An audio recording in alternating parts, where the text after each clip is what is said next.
Hello and welcome back everyone. Let's continue our discussion on MACRS depreciation method. The assumption for MACRS method is that salvage value is going to always be zero.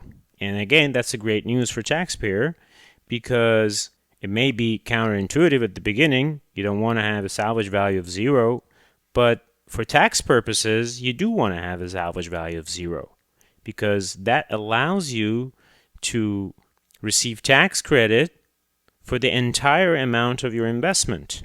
You're essentially telling IRS that my asset is going to depreciate fully to zero. So that's the first assumption. And then most assets are assigned to 8 property classes. And those 8 property classes are very important. They have pre-established recovery periods and generally shorter than the useful life. Those 8 property classes are 3, 5, 7, 10, 15, 20, 27 and a half, and 39 recovery periods. And these are a number of years. For example, for vehicles, the property class that vehicles are assigned to is 5 years, which is way shorter than the useful life of a typical vehicle. If you buy a car or a truck, you're going to use that truck for probably more than 5 years, but you can depreciate that amount from your income over 5 years, which is good. There's an important convention with regard to MACRS, and that is half-a-year convention. It's called half-a-year convention because the first and the last years of the recovery period are each assumed to be half a year. And the reason for that is IRS assumes that assets are purchased halfway through the year regardless of its actual purchase date. So if you're buying a truck for your business this year, at the end of this year, you can claim for its depreciation for half of the first year, regardless of if you bought it in January or if you bought it in November. IRS assumed that you only had it for 6 months. Same with the last year. If you get to the 5th year of having your vehicle and you're filing your taxes, you can only depreciate that for half of that year. And rates for the first and last year give only 1/2 a year of depreciation. So if you're in N-year recovery period category, and when I'm saying N-year recovery period, I'm referring to these years. If you're in any of these, your depreciation requires N+1 years to fully recover because of the half-a-year convention. Because the first year was half a year, the last year was half a year. So you're going to fully recover your investment over N+1 years. So let's look at those categories, right? These categories that we had here. We have those categories listed here, and this is table 11.2 in your textbook, which gives you information about the assets that fall into 3-year property, 5-year property, 7, 10, 15, 20, 27.5, and 39. And these two are for real estate. But besides real estate, you have these 6 categories. And in front of each of them, you can see some definitions, some information about the categories that they belong to. For example, computers belong to 5-year property. That means if you buy a computer for your business, you can deduct the total cost of that computer over 5 years from your taxes. So that helps us with finding which property category an investment belongs to. There is another table, which is table 11.1 in your textbook. And in this one, you can see a more detailed list of assets, and you can see their property class here under GDS, General Depreciation System. 7 years, 5 years, and so on.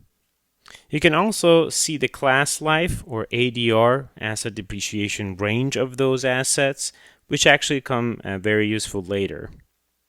So how can you figure out, given an asset, which property class it belongs to? Well, here's the process.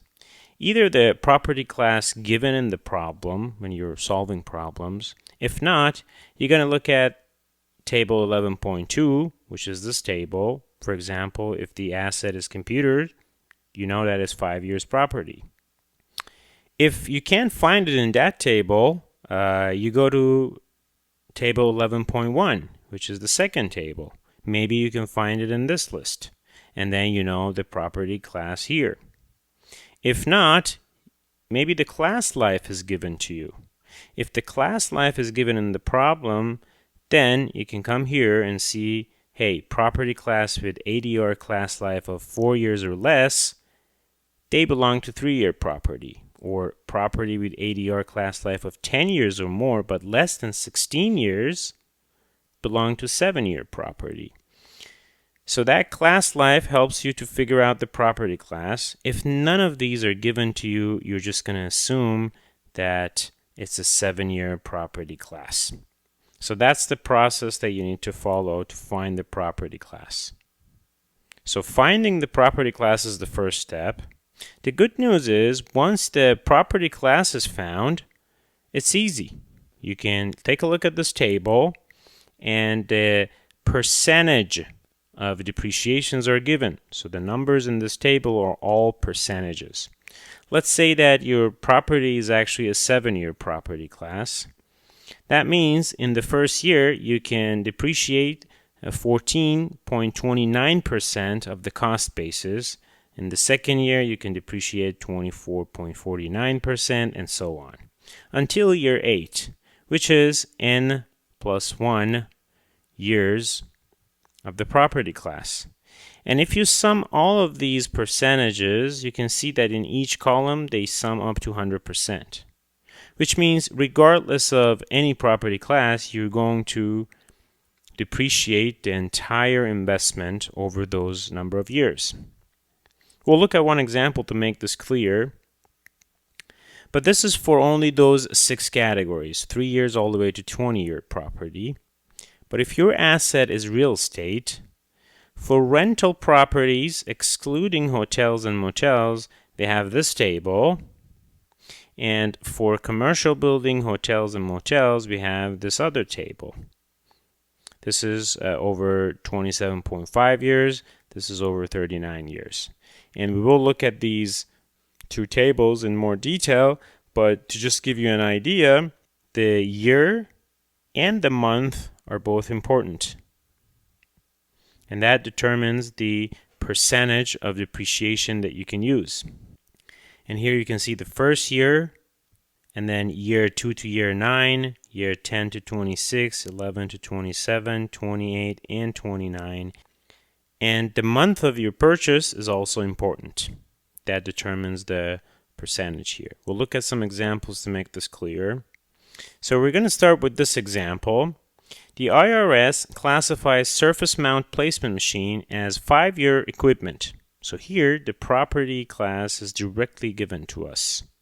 We know that we're going to have to look at this column here and use those percentages. What are the depreciation charges for the SMP machine if it is purchased for $98,000? Well, you can calculate the depreciation charges over 5 years, in fact, n plus 1, 6 years, using this table. The depreciation of first year would be 20% times $98,000. Depreciation of second year is 32% times $98,000. And so forth. You use these percentages until the last year, year 6. And this is actually what I did. Over 6 years, you can see the percentage of their deductions, and you can see the amount here. And every one is percentages multiplied to the cost basis. And also book values are calculated here. Book value of any year is book value of previous year minus the depreciation deduction of the current year. And I encourage you to do this calculation to practice and get familiar with these tables and the calculations. It's very straightforward. We're going to look at another example in the next video.